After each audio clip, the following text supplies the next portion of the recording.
for taking the minute. Shop, David Oden with Chris Riggs of Speed by Design. How you doing? Thanks for taking the time. I really appreciate absolutely. it. We're out here at TX2K. They just ran their shop car. Fantastic. SPD 1400. Did really well. Yeah. Pretty well. I'm happy. Right on. And just to give everyone a little bit of overview, I got a little questions for you. Thanks for taking the time. So we'll get right into it. Sure. What does Speed by Design do?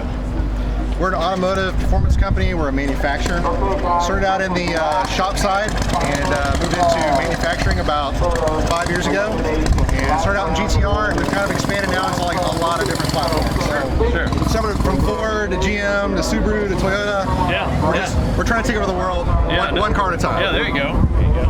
Yeah, and I'm a big fan of SPD. I've known Chris for a long time, so it's fantastic. Thanks for doing what you do, buddy. Yeah, I appreciate it. So next, onto the flex fuel here. From tuning to flex fuel kits to power packages, SPD offers a pretty awesome lineup of products for the performance automotive industry. Lots of these products are relied on from daily driving to winning races. What products are next for you? What products are next? Man, so I got to share some secrets, huh? You know, we are no, it's good. You know, a lot of our products we're partnered with other companies. Like we use Garrett turbochargers. So Garrett just released their new Gen 2 CHRAs. Oh yeah. And that, you know, as you've seen today, that's changing the market already because everybody's going a lot faster today than they did last year. Matter of fact, we have jumped an entire turbo class. So last year, you know, we placed second. We came runner-up in the finals, and we were making 1,050 at the wheels. This year, in the same bracket, we're making another 200 plus horsepower to be in the same tier bracket. So I mean, cars are just getting exponentially faster. So a lot of it is partner technology that's coming on board that we're able to integrate into our products. Good answer. You didn't give away too many trade secrets there. That's good, man. How do you view flex fuel? How do you view that flex fuel has changed the automotive industry? Well, it actually has been revolutionary for the aftermarket industry because it's poor man's race fuel. I agree. And it's fuel that you can actually afford to daily drive and run. You know, in the old days, a lot of the domestic cars, the big advantage they had was displacement. And I'm not going to say that displacement has not continued to be a game changer, but ethanol has evened the par because now, you know, the import crowd was really the crowd that took to ethanol before the domestic crowd has. I mean, matter of fact, we do a lot of Mustang stuff, and the Ford boys are just getting into even using ethanol. Really? Oh yeah. A lot of them are still using race gas, 10 bucks a gallon, 12 bucks a gallon. The import guys learned about ethanol, took to it, and the great thing is, like, you know, on a GTR, like my car, you know, here this car, on pump gas, I run probably 22, 23 pounds. I can run 40 pounds on E85, which is cheaper than gas. It's great. So, you know, to have a fuel that is higher octane, can take a lot more timing, more boost, and the higher octane is actually a safety thing for these cars because they don't detonate on E85. So it really has changed the game, especially in the import industry, just because it has provided not only more power, but actually a margin of safety. I agree. And you just, as a testament to ethanol, I'm running one of your SPD kits with ethanol, and I really love it. I mean, it's been great for me.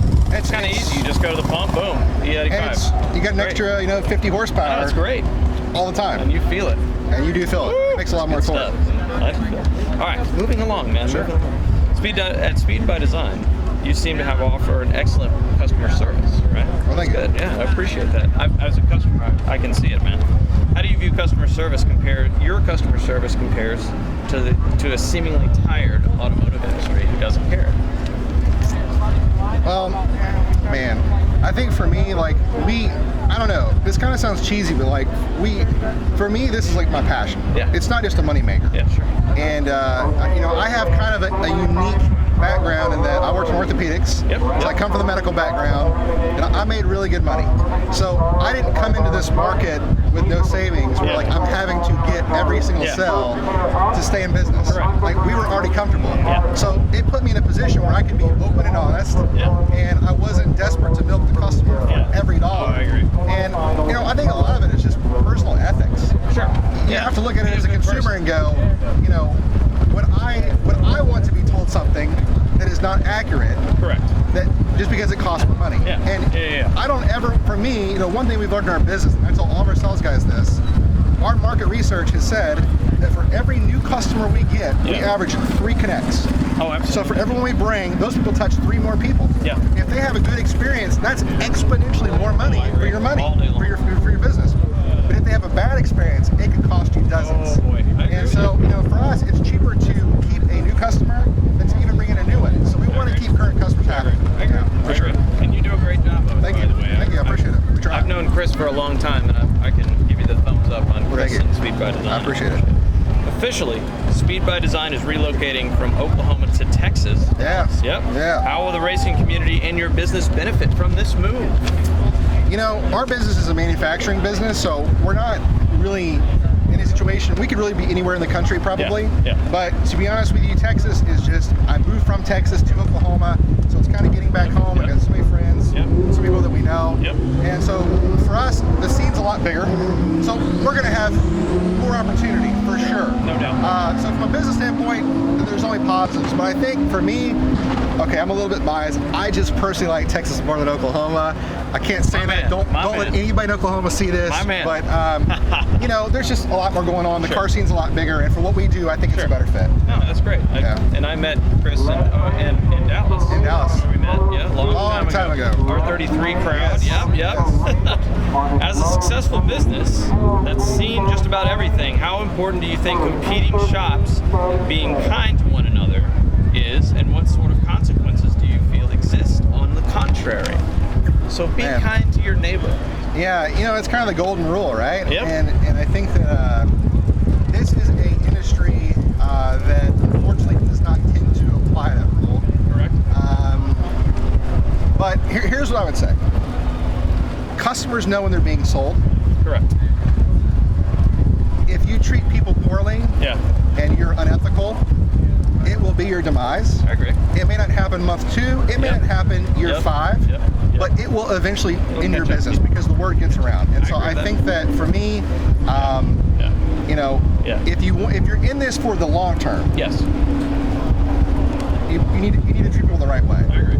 In terms of how you treat your competition, for me,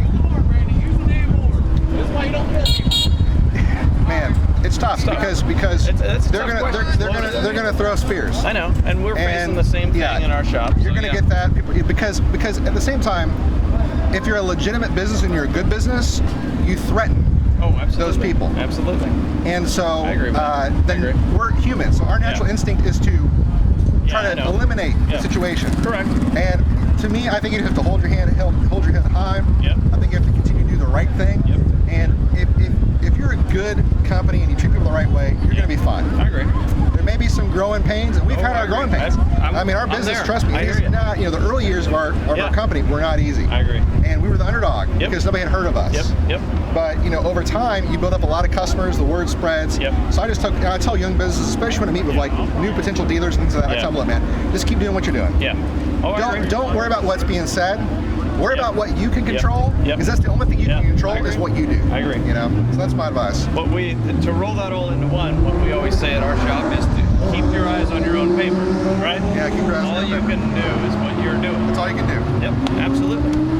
And at the shop, thank you. I'm going to do a shameless plug. Sure, shameless plug, no problem. Yeah, at the shop, we not only take quality very seriously, but we've established a family-like values in our business. How do you feel a good shop should operate? Well, you know, advice to a shop like myself. Yeah, I mean, for me, you know, good employees are hard to find. I agree with that. Okay. I agree with that. And we went through a lot of people to get where we are now. Okay. But one thing I have learned as a business owner is when you get someone that is good, you take care of them. Yep, absolutely. And so I think that for us, you know, my kid, my 4-year-old, he thinks that the guys are his brothers. He has no clue. Awesome. He doesn't know any different. Super cool. They've been there since the time he was born. So, you know, every morning when he comes in, he gives everybody hugs. So we've really tried to build a family cohesive group. But we also, online in our marketing, we use the word family a lot in our marketing because we want to make sure that the consumer knows they're a part of something. They're not. It's not just a vendor-consumer relationship. They're now part of a family. It's a big family, and it's a growing family. And so, like, you know, I'm part of it, by the way. So, you know, we want people to feel included because it's important and because we do value them. And it's cool, man. So that's my advice. That's great. And hopefully we're doing that. You know, we're trying. You know, we're trying. And one last one for you. Again, I appreciate your time. Obviously, it isn't very common to get associated with big names like you. And my other guest today, only being open in business for a short amount of time, Why do you feel the shop is more successful in business than our local competition? I mean, I think you're doing well in GTR because you guys are open and honest, man. I mean, you just get this vibe when you go into some shops, and you know, man, you know you're being sold. Yep. You know that, I think with you guys, at least from what I've seen from my time with you guys, you're open and you're honest, you're transparent. Yeah. And customers, they like that. Yeah. It's okay to tell a customer, I probably wouldn't go to that build. That may not actually be what you're looking for. I mean, I tell every customer that calls us, when they call me for like a 1200 horsepower package or a 1400 horsepower package, whatever it is, I'll ask them questions like, well, do you have money for 2 motors? And they'll say, well, what do you mean? And I'm like, well, when the first motor goes. Why would the first motor go? And I'm like, well, look, you're not making 400 horsepower anymore. Like, you're going to have a lot of wear and tear. And so it's important that as a business owner, you're not just a salesperson, you're a consultant. Sure. There's a very different thing between consultative selling and just being a used car salesman. Yep, I agree with And I think that, I think where you guys are doing a good job is that you ask questions. You don't act like you know everything, because I'll tell you something, I don't know everything. Oh, absolutely. I learn every day, even from my position. And so it's for me, it's not being afraid to ask questions and, treating your customers with respect. That's all I had formally. Anything else from you? No, I think you guys are doing a great job. I'm really excited. I mean, I think Houston's a huge market. I think it's unbelievable potential. I'm jealous. I would love to be in Houston myself. We're going to be in Dallas, but I think you got a great market. I think you got good customers down there. They support you. They talk highly about you. Cool. I think you guys are doing the right thing. Just keep doing what you're doing. Yeah. Well, Speed by Design, Chris Riggs. Yeah, Thanks for taking it's a pleasure, the time, man. my man. Absolutely. As always. You guys take care. Tim. Thank you. Chris, Absolutely. Appreciate it. Man.